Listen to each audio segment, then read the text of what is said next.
November 2015 தங்கப்பத்திரம் வெளியிட்டாங்க அரசு. இப்போ ஒரு ஸ்டேஜில் நிறுத்திட்டாங்க. ஏன் நிறுத்திட்டாங்க அப்படின்னு கேட்டிங்கன்னா, அன்னைக்கு முதலீடு செஞ்ச நீங்கள் இப்போ கோடிக்கணக்கில் சொல்கிறீங்க இல்லையா, அன்னைக்கு லட்சக்கணக்கில் முதலீடு பண்ணவங்களுக்கு இன்னைக்கு கோடி ரூபாய் வருமானம். தங்கப்பத்திரம் 2015 நவம்பரில் அறிமுகப்படுத்தப்பட்டு தொடர்ந்து இன்னும் இருக்குது. ஆனால் இப்போ புதிதாக தங்கப்பத்திரம் வெளியிடவில்லை. ஏன்னா நிறுத்திட்டாங்க. ஏன்னா இது அரசுக்கு கூடுதல் செலவாகுது, திருப்பி கொடுக்கணும் இல்லையா அவங்கள்ட்ட. மெரிபா பன்னீர் சோடா, ஐ ட்ரஸ்ட் மெரிபா. இந்த மியூச்சுவல் ஃபண்ட்ஸ் இருக்குது பார்த்தீங்களா, ETF, அவங்களும் பணம் வாங்குறதை நிறுத்திட்டாங்க. எக்ஸ்சேஞ்ச் ட்ரேடட் ஃபண்டும் நிறுத்திட்டாங்க. கோல்டு பாண்டும் கொடுக்கல. ஏன்னா தங்கத்தினுடைய விலை ஒரு ஸ்திரத்தன்மை இல்லை. இப்போ மார்க்கெட்டை பொறுத்த வரைக்கும் தங்கத்தோட விலை அப்படின்னு பார்த்தாச்சுன்னா தொடர்ந்து ஏற்ற இறக்கமாகவே இருக்குது. சமீபத்தில் பார்த்தோம் மிகப்பெரிய உச்சத்தில் இருந்தது. ஆனால் இப்போ கடந்த 2 நாட்களாக குறைஞ்சிட்டே வருது. இதற்கான காரணங்கள் என்ன? காரணம் சார், உலக காரணிகள் தான். சாமானியர்கள் ஒரு நிறுவனம் ரொம்ப தொடர்ந்து லாபகரமாக இருக்கா, நல்ல ஒரு பிரபலமான நிறுவனங்கள் அதிக அளவில் போய் இந்த சீட்டெலாம் போடாதீங்க. போடலாம், ஸ்மால் அமௌண்ட்டு நம்பிக்கையான இடத்துல இருந்தால் நீங்கள் அது உங்களுடைய முடிவு தானே தவிர இது யாரும் சொல்ல மாட்டாங்க. எல்லாத்துக்கும் இந்த டிஜிட்டலை பற்றி விழிப்புணர்வு இருக்குமா சார்? எனக்கு தெரியறது உங்களுக்கு தெரியறது, சாமானியனுக்கு எப்படி தெரியும்? அவங்களுக்கு தெரிஞ்சது நகைக்கடை தான். நகைக்கடை சீட்டு போடுறது அவங்களுடைய ரிஸ்கில் தான் போடணும். ரிஃப்ளெக்ட் நேயர்களுக்கு வணக்கம். இன்று நம்மோட நேர்காணல் ஃபினான்ஷியல் அட்வைசர் ஐயா கோவை விஸ்வநாதன் அவர்கள் நம்மோடு இருக்காரு. ஐயா வணக்கம். வணக்கம். ரிஃப்ளெக்ட் நேயர்களுக்கு அன்பான வணக்கம். கோவை விஸ்வநாதன். இப்போ இன்னைக்கு தங்கப்பத்திரம் முதலீடு செய்தவர்களுக்கு 1.5 கோடி ரூபா முதலீடு பண்ணவங்களுக்கு கிட்டத்தட்ட 4 கோடி ரூபா லாபம் கொடுத்துருக்குறா மத்திய அரசு. அந்த தங்கப்பத்திரம் அப்படின்னா என்ன, அதனுடைய முதலீடு எப்படி? தங்கப்பத்திரம் அப்படின்னு கேட்டிங்கன்னா பியூர்லி டிஜிட்டல் மீன்ஸு தங்கத்துக்கு பதிலாக நீங்கள் முதலீடு செய்கிற தொகைக்கு தங்கத்துக்கு பதிலாக நம்ம NSE பாண்டு இதெல்லாம் இருக்குது பார்த்தீங்களா, அது மாதிரி அரசு உங்களுக்கு தங்கப்பத்திரம் கொடுத்துருவாங்க. இது கடந்த நவம்பர் 2015 இந்த மாதிரி தங்கப்பத்திரம் வெளியிட்டாங்க. அன்னைக்கு தங்கப்பத்திரம் வெளியிடும் பொழுது தங்கத்தினுடைய விலை என்ன என்பது உங்களுக்கு தெரியும். அந்த அன்னைக்கு என்ன விலை இருக்கோ அந்த அளவுக்கு உங்களுக்கு மதிப்பீடு போட்டு 2.5% வட்டி கணக்கு போட்டு அது மெச்சூரிட்டி ஆகிறபோது கொடுக்கறதுங்கிறது தான் பத்திரம். இதுதாங்க தங்கப்பத்திரத்தினுடைய அடிப்படை சாராம்சம். அன்னைக்கு அப்படி இருந்தது. எப்போது? நவம்பர் 2015. அதுக்கப்புறம் 2-3 தடவை தங்கப்பத்திரம் வெளியிட்டாங்க அரசு. இப்போ ஒரு ஸ்டேஜில் நிறுத்திட்டாங்க. ஏன் நிறுத்திட்டாங்க அப்படின்னு கேட்டிங்கன்னா, அன்னைக்கு முதலீடு செஞ்ச நீங்கள் இப்போ கோடிக்கணக்கில் சொல்கிறீங்க இல்லையா, அன்றைக்கி லட்சக்கணக்கில் முதலீடு பண்ணவங்களுக்கு இன்றைக்கி கோடி ரூபாய் வருமானம். இது 5 ஆண்டு காலம் நீங்கள் வச்சுட்டு 5 ஆண்டு காலத்துக்கு அப்புறம் முதிர்வுன்னு அறிவிக்கப்பட்ட தேதிக்கு முன்னாடியேவும் நீங்கள் அதை சரண்டர் பண்ணினால் அதுக்கு உண்டான தொகை அன்றைய மதிப்பீடுக்கு உரிய வட்டி போட்டு கொடுத்துருவாங்க. அப்போ லட்சம் எப்படி கோடி ஆச்சுங்கிறதுக்கு விஷயத்தை இப்போ சொல்கிறேன். அன்றைக்கி லட்சம் முதலீடு செய்தது இன்றைக்கி கோடி. காரணம் என்ன கேட்டிங்கன்னா, ஒரு உதாரணத்துக்கு 2024-25 அன்றைக்கி தங்கம் பார்த்தீங்கன்னாக்கா ஒரு தோராயமாக 11,000 ரூபா இந்த 10,000 ரூபாயிலேருந்து தான் ஒரு கிராம் அன்றைய மதிப்பு இருக்குது. 2026 ஜனவரி மாதம் அதிக உச்சம் 17,000 சில்லறையை தாண்டி போச்சு. அப்போது ஒரு கிராமுக்கு அந்த வித்தியாசம்னா, அப்போ நீங்கள் முதலீடு செய்த தொகைக்கு இந்த கோடிகள் இன்னும் வியப்பாக தான் இருக்குது. ஏன்னு கேட்டேன்னா, பொதுவாகவே முதலீடு என்பது பகுதியாக செய்யணும். நான் தங்கம் கோல்டு சாவரின் கோல்டுங்கிறது இதுதான் பேசிக். இப்போது அரசு சமீபத்தில் ஒரு அறிவிப்பு என்ன சொன்னாங்கன்னு கேட்டிங்கனாக்கா, நீங்கள் சாவரின் கோல்டு பாண்டு வச்சுருக்கிறவங்க நீங்கள் சரண்டர் பண்ணினாலும் நாங்கள் இந்த தொகையை கொடுக்க தயார் என்று சொன்னாங்க. எப்போ 2-3 மாதம் முன்னாடி நம்ம செய்தித்தாளெலாம் படிச்சிருந்தோம். அப்போ நாம் ஏன் பண்ணலை அப்படின்னு கேட்டோம்னா, அப்போ இருந்த சூழ்நிலை, உலக காரணிகள், உள்ளூர் காரணிகள், தங்கத்தினுடைய தொடர்ந்து உயர்வு நல்ல பீக்குக்கு போச்சு. அப்போ நாம் என்ன பண்ணியிருக்கோம், அந்த வாய்ப்பை நாம் பயன்படுத்திக்க தவறிட்டோம். பொதுவாகவே என்னன்னு கேட்டீங்கன்னாக்கா, இந்த பாண்டு, இந்த மாதிரி post office, NSE, treasury bills இது மாதிரி எல்லாமே ஒரு குறிப்பிட்ட நிர்ணயிக்கப்பட்ட காலத்துக்கு உங்களுக்கு வட்டி கொடுப்பாங்க. அது ஆசிலேஷன் கிடையாது. இவ்வளோன்னு வட்டி ஃபிக்ஸ் பண்ணால் அவ்வளோ வட்டி. பட் தங்கத்தில் என்ன கேட்டிங்கனாக்கா அந்த மதிப்பீடு. அப்போ மதிப்பீடு உயர்ற போது நீங்கள் மூலதனம் செஞ்ச மதிப்பீடோட இன்றைக்கி மதிப்பீடு உயர்ந்திருக்கு. அப்போ நீங்கள் இந்த வாய்ப்பை ஏன் பயன்படுத்தி கொள்ளவில்லை என்பது என்னுடைய ஒரு யதார்த்தமான கேள்வி. அப்போது வாய்ப்பு கொடுத்ததை பயன்படுத்திக்கல. இன்றைக்கி அதே கோல்டு பாண்டு நீங்கள் சொல்கிற மதிப்பை விட சில கோடிகளில் சில ஆயிரங்களில் இறங்கி இருக்குது. ஏன்னு கேட்டிங்கன்னா நீங்கள் பார்க்குற செய்திகள் அன்றைக்கி வந்து ஒரு மாதத்துக்கு முன்னாடி இருந்த தங்கம் விலை ஒரு உதாரணத்துக்கு $5300 பர் அவுன்ஸ். இன்றைக்கி 4200 உடஞ்சி 4165-70 விற்கிறது. கிட்டத்தட்ட ஒரு தோராயமாக ஒரு எவ்வளோ வித்தியாசம் பாருங்கள். இவ்வளவு டாலர் இறங்கியிருக்கு. அங்கே இறங்க நம்ம எம்சிஎக்ஸ் மார்க்கெட் சொல்கிறோம் பார்த்தீங்களா, ஃபியூச்சர்ஸில் எம்சிஎக்ஸ் கமாடிட்டி எக்ஸ்சேஞ்சில் இதுவும் குறையும்.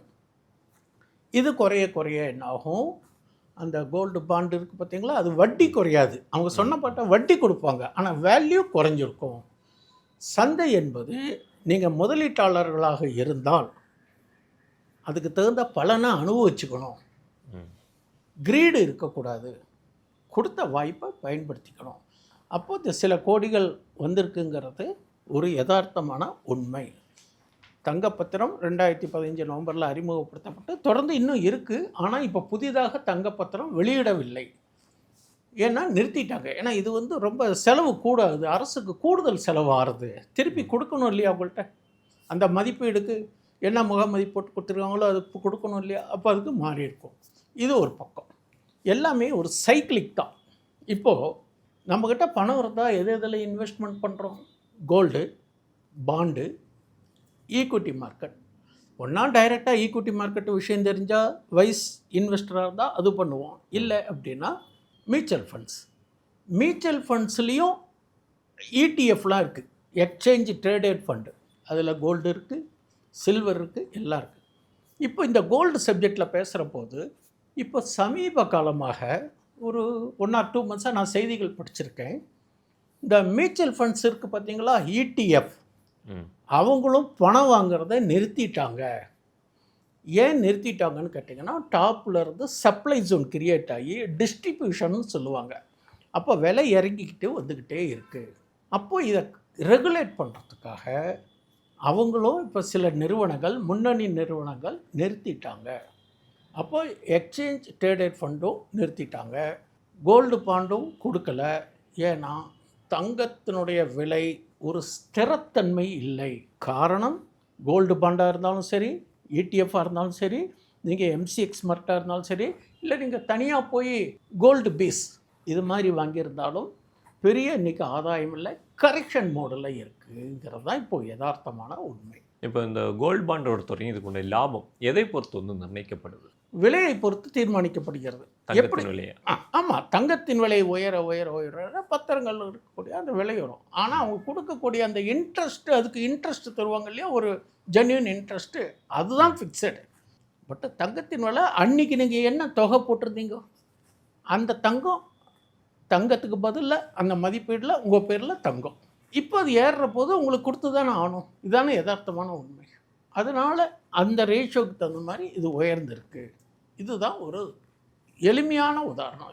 ஓகே, இப்போ மார்க்கெட்டை பொறுத்த வரைக்கும் தங்கத்தோட விலை அப்படின்னு பார்த்தாச்சுன்னா தொடர்ந்து ஏற்ற இறக்கமாகவே இருக்குது. சமீபத்தில் பார்த்தோம் மிகப்பெரிய உச்சத்தில் இருந்தது. ஆனால் இப்போது கடந்த 2 நாட்களாக வந்து குறைஞ்சிட்டே வருது. இதற்கான காரணங்கள் என்னவா? காரணம் சார், நான் கொஞ்சம் டீட்டெயில்டாகவே சொல்கிறேன். இதில் உலக காரணிகள் தான். ஒன்று, தங்கத்தை தீர்மானிப்பது federal reserve rate of interest. அப்போ இந்த ரேட் ஆஃப் இன்ட்ரெஸ்ட்டு குறைய குறைய குறைய குறைய தங்கத்தின் விலை அதிகமாகிறதுக்கான வாய்ப்புகள் ஆயிருக்கு. இது ஒன்று. அங்கே ஏன் வந்து ரேட் ஆஃப் இன்ட்ரெஸ்ட்டை குறைக்கிறாங்க, கூட்டுறாங்க? அந்த நாட்டினுடைய இன்ஃப்ளேஷன் இருக்குது பார்த்தீங்களா, விலைப்புள்ளிகள், அது உயர்ந்தால் அப்போ ரேட் ஆஃப் இன்ட்ரெஸ்ட்டு அதுக்கு தகுந்த மாதிரி உயர்த்துவாங்க.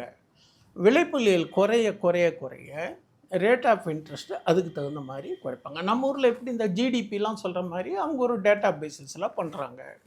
நீங்கள் அடுத்த கேள்வி கேட்கலாம், ஏன் சார் அமெரிக்காவில் வந்து டாலருக்கும் அமெரிக்காவில் இன்ஃப்ளேஷனுக்கும் நம்ம ஊரில் தங்கம் குறையிறதுக்கு என்ன சார் சம்பந்தம்? மொட்டை தலைக்கு நிச்சயமா, அந்த மிளகா அப்படி ஒரு முடிச்சு கேள்வி இருக்கு. போடுறீங்களே, தென்னை மரத்தில் தேள் கொட்டினா பனை மரத்தில் எதுக்கு சார் நெறி கட்டுதுன்னு ஒரு கேள்வி வரலாம்.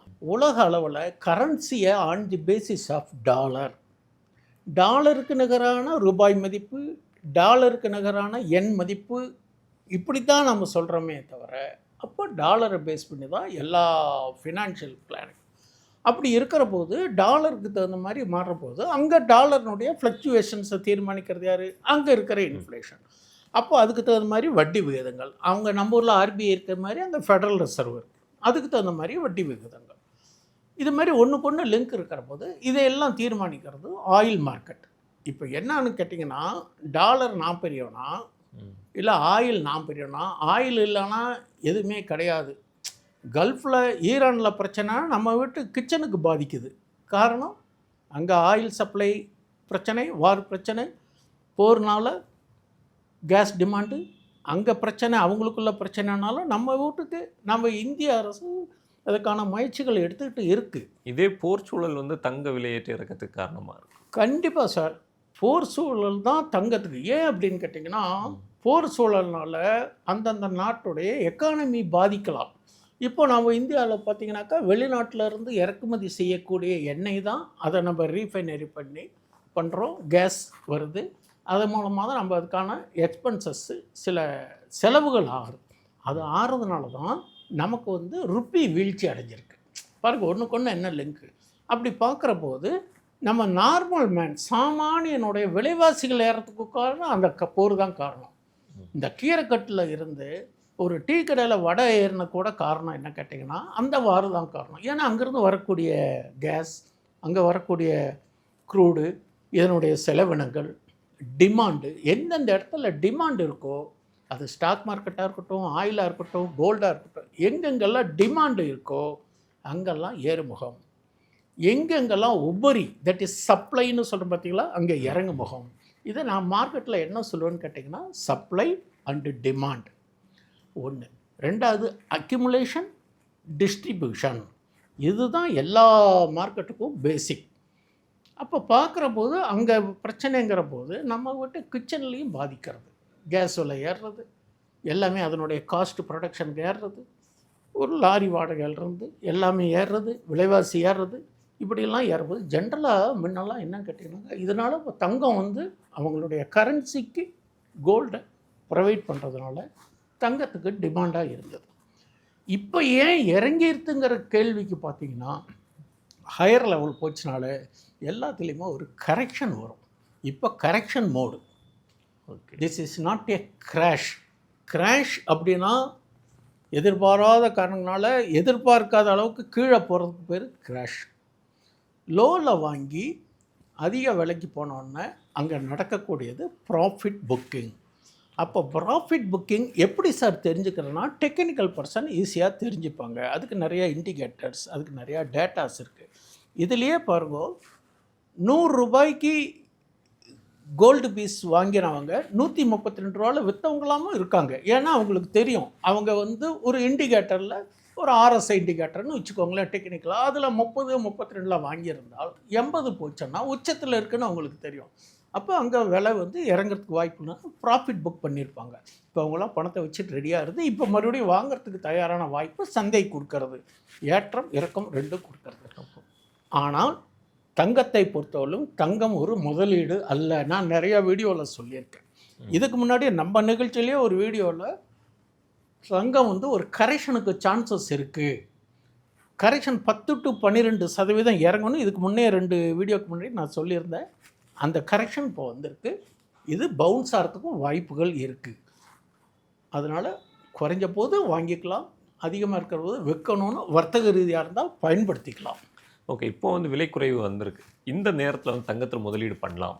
முதலீடு தான் சொல்கிறேனே, இதுக்கு வந்து தங்கம் என்பது முதலீடு சாராம்சமே இல்லை. அப்போ நீங்கள் முதலீடுங்கிற பார்வையில் போனீங்கன்னாக்கா டெக்னிக்கலாக by at low sell at high. இப்போ வந்து ஃபாலிங் நைஃப்னு சொல்லுவாங்க இல்லையா, விழற கத்தியை நம்ம பிடிக்கக்கூடாது, நல்லா விழுந்ததுனாக்கப்புறம் தான் நம்ம எடுக்கணும். இது ஒரு இடத்துல வந்துட்டு ஒரு யூடென் போடும். அப்போ யூடர்ன் போடுற போது நீங்கள் அதுதான் லோவாக எடுத்துக்கணும். அப்போ அங்கே டிமாண்டு கிரியேட் ஆகும். இப்போ நான் கொஞ்ச நேரத்துக்கு முன்னாடி பார்த்து சொன்னேன் பார்த்தீங்களா, டிமாண்டு கிரியேட் ஆகிற போது விலைகள் ஏறும். கோல்டு வந்து ஓன் யூஸுக்கு வாங்குறதுக்கு இது நல்ல வாய்ப்பு. ஒன்றும் வேணாம். நம்ம வேலைச்சேரியில் 2 நாளுக்கு முன்னாடி பார்த்தீங்கன்னா எல்லா நகை கடையிலையும் கூட்டம். என்னன்னு கேட்டிங்கன்னா தங்கம் விலை குறைஞ்சிருக்குன்னு கூட்டம். அது என்றைக்கு வீக்கெண்டு கூட இல்லை, வீக்லி டேஸில் நான் போயிருந்தேன். அந்த மாதிரியான இடத்துல வந்து தங்கங்கள் உங்களுக்கு நிறையா வாங்குறதுக்கு கூட்டம். ஏன்னா இறங்கிடுச்சுல்ல, 15,000 ரூபா 17,000 ரூபா இருந்தாலும் இறங்கி கீழே வந்திருக்கு. இது ஒரு ரேர் ஆப்பர்ச்சுனிட்டி. இப்படி பயன்படுத்திக்கணும். இப்போ இன்னொரு பக்கம் பார்த்தாச்சுன்னா இந்த ஷேர் மார்க்கெட் இதெல்லாம் தாண்டி தங்கத்தில் முதலீடு இது எல்லாத்தையும் கடந்து சாமானியர்கள் வந்து தங்கத்தில் வந்து இந்த சீட்டு மாதிரி சேமிக்கிறாங்க இல்லை, அந்த சேமிப்புக்கு உகந்த காலமாக இருக்குமா? சார், இந்த இடத்துல உங்களுக்கு தெளிவாக சொல்கிறேன். சேமிப்பு அப்படின்னா இன்வெஸ்ட்மெண்ட் ஓரியன்டாக தான் நீங்கள் பண்ணுறீங்க. அது தங்கமாக இருந்தாலும் அதுக்கு பேர் சிஸ்டமேட்டிக் இன்வெஸ்ட்மெண்ட் பிளான், எஸ்ஐபின்னு சொல்லுவோம். நீங்கள் லம்சம் ஒரு கேட்டகரி இருக்குது, எஸ்ஐபி ஒன்று இருக்குது. இப்போ நான் கோல்டில் நீங்கள் லம்சம் பண்ணலாமா அப்படின்னு கேட்டதுக்கும் ஒரு விவரம் சொல்கிறேன். இப்போ போய் நீங்கள் லம்சமோ ஒரு 10 லட்சத்தையோ 5 லட்சத்தையோ போய் இன்வெஸ்ட்மெண்ட் பண்ணிட்டீங்கன்னு வச்சுங்க, இன்னும் கொஞ்சம் இறங்கிட்டு அப்போ தான் பிரித்து பண்ணணும் லம்சமாக இருந்தால். அதே எஸ்ஐபியாக இருந்தால் எல்லா காலத்துலேயும் நீங்கள் பண்ணலாம். ஏன்னா உங்களுடைய அவுட்புட் வந்து பொட்டென்ஷியல் அவுட்புட்டுங்கிறது அவுட்கம் ஆவரேஜ் ரிட்டர்ன். அன்றைக்கி நீங்கள் 15,000 ரூபாய்க்கு கிராம் வாங்கியிருக்கிற பணம் கட்டுற போது என்ன கிராமோ அதுதான் உங்களுக்கு வந்துருக்கும். இன்றைக்கி 13,800ங்கிற போது அதுக்கு இன்னும் கூடுதலாக தானே கிராம் வரும். அப்போ 14,200ங்கிற போது அதுக்கு உண்டானது வரும். அப்போது இறங்கி ஏறுற போதும் அதுக்கு உண்டான ஆவரேஜ் அக்யூமுலேஷன் ஆகும். எப்பவுமே very best savings come investment எனது பார்வையில் எஸ்ஐபி. இப்போ நீங்கள் நகைச்சீட்டு போடலாமா அப்படிங்கிறது உங்கள் விருப்பம். ஏன் அப்படின்னு கேட்டிங்கன்னா, நகைச்சீட்டுங்கிறது யாரும் உத்தரவாதம் தர முடியாது. ஒரு நிறுவனத்தை நம்பி தான் போடுறீங்க. ஏற்கனவே ஒரு 2-3 மாதத்துக்கு முன்னாடி செபி ஆர்பிஐ ஒரு அறிவிப்பு கொடுத்தாங்க. இந்த மாதிரி இடிஎஃப் இந்த மாதிரி ப்ரைவேட்டாக நீங்கள் இன்வெஸ்ட்மெண்ட் பண்ணுறதுக்கு ஆன்லைனில் வாங்கிறதுக்கும் நாங்கள் எந்த வித உத்தரவாதமும் இல்லை அப்படின்னு கையை விரிச்சிட்டாங்க. உங்கள் ரிஸ்க்குன்னு சொல்லிட்டாங்க. நீங்கள் நகைச்சீட்டு போடுறதுங்கிறது உங்கள் விருப்பம். இல்லை சார், நகைச்சீட்டு போடுறதுக்கு இப்படிலாம் சொல்கிறாங்க, பயமாக இருக்குது அப்படின்னு கேட்டிங்கனாக்கா நீங்கள் டிஜிட்டல் கோல்டு வாங்கிக்கோங்க. நிறையா உங்களுக்கு ரிஜிஸ்டர்டு ஆத்தரைஸ்டு ஏஜென்சிஸ் இருக்குது பார்த்தீங்களா. இப்போ ஸ்டாக் புரோக்கிங் கம்பெனி செபியும் ஒரு ரிஜிஸ்டர் பண்ணியிருப்பாங்க, ஆர்பிஐ கண்ட்ரோலில் இருக்கக்கூடிய. அதில் நீங்கள் வந்து கோல்டு பீஸ் மாதிரி வாங்கலாம். இப்போ சாமானியர்கள் வாங்க போகிறாங்கன்னா அவங்களுக்கு அந்த ஒரு நாலேஜ் இருக்குது. அவங்க ஏதாவது ஜுவல்லரிக்கு போவாங்க, அந்த ஜுவல்லரில் இருந்து அவங்க என்ன சொல்கிறாங்களோ, என்ன ஸ்கீம் சொல்கிறாங்களோ அதை ஏற்றுட்டு அவங்க வேணும்னா வாங்குவாங்க, இல்லைனா ரிஜெக்ட் பண்ணுவாங்க. ஆனால் அவங்களுக்கு வந்து எப்படியும் வந்து ஒரு நம்ம கடைக்கு போகிறோன்னா அவங்க வந்து நம்மளை பிரெயின் வாஷ் பண்ணுறதுல தான் இருப்பாங்க. அவங்க வந்து என்னென்ன விஷயத்த வந்து பார்க்கணும், சாமானியனுக்கு புரிகிற மாதிரி சொல்லணும். சாமானியர்கள் வந்து ஒரு நிறுவனம் வந்து ரொம்ப தொடர்ந்து லாபகரமாக இருக்கா, நல்ல ஒரு பிரபலமான நிறுவனங்கள் அதிக அளவில் போய் இந்த சீட்டெலாம் போடாதீங்க. 1. 2வது 11 மாதத்துக்கு தான் உங்களுக்கு அது வரம்பு. 12வது மாதம் இங்கே போகிறபோது பாலிசி வந்து மைக்ரோ ஃபினான்ஷியல், அதுக்கு வந்து ஃபினான்ஷியல் பர்மிஷன்லாம் வாங்கணும். அதனால தான் எல்லா நகை சீட்டும் பார்த்திங்கன்னா 11 மாதத்துலேயே கூப்பிட்டு வாங்கிட்டு போங்கப்பா அப்படின்னு சொல்லி கொடுத்துருவாங்க. போடலாம். ஸ்மால் அமௌண்ட்டு நம்பிக்கையான இடத்துல இருந்தால் நீங்கள் வந்து அது உங்களுடைய முடிவு தானே தவிர இது யாரும் சொல்ல மாட்டாங்க. அப்போது வந்து நீங்கள் உங்களுக்கு திருப்தியான இடத்துல, நீங்கள் ரெகுலராக இருக்கிற இடத்துல நல்ல ஒரு ஃபெமிலியராக ரிஜிஸ்டர்டு கம்பெனி அது மாதிரி இருந்ததுன்னா பண்ணுங்கள். எல்லாத்தோட பெஸ்ட்டு டிஜிட்டல் கோல்டு. நீங்கள் அதில் பண்ணிவிட்டு போகலாம். இப்போ மக்கள் வந்து டிஜிட்டல் கோல்டு பக்கம் போகிறது பெஸ்ட்டு அப்படின்னு சொல்கிறோம். ஆனால் நீங்கள் கேட்குற அளவு எல்லாத்துக்குமே இந்த டிஜிட்டலை பற்றி விழிப்புணர்வு இருக்குமா சார்? எனக்கு தெரியறது உங்களுக்கு தெரியறது, சாமானியனுக்கு எப்படி தெரியும்? அவங்களுக்கு தெரிஞ்சது நகைக்கடை தான். நகைக்கடை சீட்டு போடுறது அவங்களுடைய ரிஸ்கில் தான் போடணும். நம்பிக்கையின் அடிப்படையில் போட்டுக்க வேண்டியது தான். போட்டாலும் சேஃப் தான் அப்படின்னு சொல்கிறீங்க. சேஃபு நம்ம எப்படி, அதான் அவங்களே சொல்லிட்டாங்களே, நீ இதெல்லாம் ஓவர் ரிஸ்கில் பண்ணிக்கப்பா, நம்மளை ஆள விடு அப்படின்னு சொல்லிட்டாங்க. அதுக்கெல்லாம் யாரும் வந்து உத்தரவாதம் தர முடியாது. சரி, ஓகே. இப்போ அந்த தங்கப்பத்திரம் பற்றி நம்ம பேசிகிட்டு இருக்கோம். அந்த தங்கப்பத்திரத்தில் வந்து இவ்வளோ பெரிய லாபம் இன்றைக்கி வந்திருக்கு நம்ம அப்படி பார்க்குறோம். கூட வந்து தங்கத்தில் வந்து விலையிலே வந்து ஏற்ற இறக்கம் அப்படிங்கிறது பார்க்குறோம். ஆனால் வந்து மத்திய அரசு வந்து தங்கத்தில் வந்து முதலீடை வந்து குறைந்த கொஞ்ச நாளுக்கு தள்ளி போடுங்க, பண்ண வேண்டாம் அப்படிங்கிற மாதிரி ஒரு விஷயத்தை வந்து சொல்லியிருக்காங்க. அது என்ன காரணமாக? நம்ம மதிப்பிற்குரிய பாரத பிரதமர் கூட சிக்கன நடவடிக்கை. ஏன் அப்படின்னு சொன்னாங்கன்னு கேட்டிங்கன்னா, டாலரை வெளிநாட்டிலேருந்து இறக்குமதி பண்ணுற போது வெளிநாட்டிலேருந்து தங்கத்தை இறக்குமதி பண்ணுற போது நம்ம அதுக்கு டாலரில் தானே பேமெண்ட் பண்ணுறோம். அதுக்கு நமக்கு ஃபாரின் எக்ஸ்சேஞ்சஸ் அதிகமாகுது. நம்ம ருப்பி வேல்யூ டெப்ரிஷியேஷன் ஆகிறதுக்கு காரணமே இந்த டூர் போகிறத குறைச்சிக்குங்க. டாலர் டிரான்சாக்ஷன் எதுவாக இருந்தாலும் அதை வந்து கொஞ்சம் ரெகுலேட் பண்ணி சிக்கன நடவடிக்கை எடுத்துக்கோங்கிறதுக்காக தான் ஐயா சொல்லியிருக்காரு. ஐயா சொன்ன மாதிரியே என்னாச்சு, தங்கம் விலையே இறங்கிட்டு தான் இருக்குது. அப்போது இந்த மாதிரியான சூழ்நிலை நம்ம அரசுக்கு கொடுத்துக்கூடிய ஒத்துழைப்புக்காக அவங்க சொல்கிறாங்க. டாலருக்கு இந்த ருப்பியினுடைய வீழ்ச்சியை வந்து ஒரு ரெகுலேட் பண்ணணுங்கிறதுக்காக சில முன்னோடியான திட்டங்களை சொல்லியிருக்காங்களே தவிர, சொந்த தேவைக்கு ஒரு திருமண நிகழ்ச்சிக்கு வாங்குறதெல்லாம் ஒரு வேணான்னு சொல்ல, இன்வெஸ்ட்மெண்ட் ஓரியன்டாக வாங்கி வச்சுக்க அப்படிங்கிற மாதிரி தானே சொல்லியிருக்காங்க. சரி, ஓகே சார். கடைசி ஒரு கேள்வி. என்ன கேள்வினா, நம்ம தங்கத்துக்கு வெளியே இருந்து என்னன்னா, நீங்கள் இப்போ சொல்லிட்டு இருந்தீங்க யூஎஸ் டாலரை பொறுத்த வந்து மொத்தமே வந்து மொத்த உலக நாடுகளுக்கே வந்து பாதிப்பு அப்படின்னு சொல்கிறீங்க. நம்ம இந்தியாவை பொறுத்த வரைக்கும் அப்படி ஒரு பாதிப்பு வந்து வராமல் இருக்கணும், இல்லைன்னா பாதிப்பு நம்மளுடைய சந்தையை வந்து நம்ம பாதுகாக்கணும் அப்படின்னா எந்த மாதிரியான விஷயங்களை வந்து அரசு பண்ணலாம்? அரசு நிறையா திட்டங்கள் இப்போ அறிவிச்சிட்டு இருக்காங்க. எப்படின்னு கேட்டேன்னாக்கா, இப்போ ஜென்ரலாக வந்து அது பரிசீலனையில் இருக்கிறதா ஒரு செய்தியாக படித்தேன். இன்னும் அதிகாரபூர்வமாக ஒன்றும் வந்த மாதிரி தெரியல. நமக்கு மெயினாக வந்து ருப்பி வந்து டெப்ரிசியேஷனை கண்ட்ரோல் பண்ணணும். அதுக்கு நமக்கு ஒத்துழைப்பு கொடுக்கறதே பர்ச்சேஸ் ஆஃப் கோல்டு தான். ஓகே, அவசியமாக இருக்கிறதுக்கு வாங்கணும். ரெண்டாவது, உலக அளவில் இருக்கக்கூடிய சைனா, துருக்கி, யூஎஸ், இந்தியா நாடுகள்லாம் என்ன பண்ணுறேன்னு கேட்டிங்கன்னா, அந்த நாட்டினுடைய கரன்சிக்காகத்தான் தங்கம் வாங்கிட்டு இருக்காங்க. ஸோ கரன்சியை ஸ்டெபிளைஸ் பண்ணினாலே தங்கத்துக்கு வாங்க வேண்டிய சூழ்நிலை வராது. இதைத்தான் நம்ம கருத்தில் கொள்ளணும். இந்த மாதிரியான சூழ்நிலைகளுக்கு நம்ம ஒரு ஆதரவு கொடுத்து நம்மளுடைய நிஜமான தேவைக்கு ஒரு ரிலீஜியஸ் ஃபங்க்ஷன் இதுக்கெல்லாம் நம்ம ஒன்றும் அவங்க சொல்ல, இன்வெஸ்ட்மெண்ட் ஓரியன்டாக நம்ம அதை கொஞ்சம் அவாய்ட் பண்ணிவிட்டு வேறு இதுலையானலாம் பார்த்து பண்ணலாங்கிறது சொல்கிறாங்க. பட் பொதுவாகவே என்னுடைய கருத்து, gold is not an investment. If you are a business man, buy at low sell at high, அவ்வளோதான் விஷயம். அது டெக்னிக்கெல்லாம் பார்க்கணும். கரெக்ஷன்ஸ் வரும்போது வாங்கிக்கோங்க, பூமியில் இருக்கிற போது விற்றுடுங்க. இது பிஸ்னஸ் ஓரியன்ட். ஏன்னா இதில் உங்களுக்கு பேசிவ் இன்கம் கிடையாது. இப்போது தங்கப்பத்திரம் பற்றியும் தங்க விலையேற்றம் பற்றி உலக வர்த்தகம் பற்றி நம்ம நிறைய விஷயங்களை வந்து பகிர்ந்துட்டீங்க. உங்களை நேரத்தை எங்களோடு செலவிட்டமைக்கு மிக நன்றி. வாய்ப்பு கிடைக்கும்போது அடுத்த நிகழ்வுகள் இன்னும் விரைவாக பேசலாம். நன்றி, வணக்கம். மெரிபா பன்னீர் சோடா. I trust மெரிபா.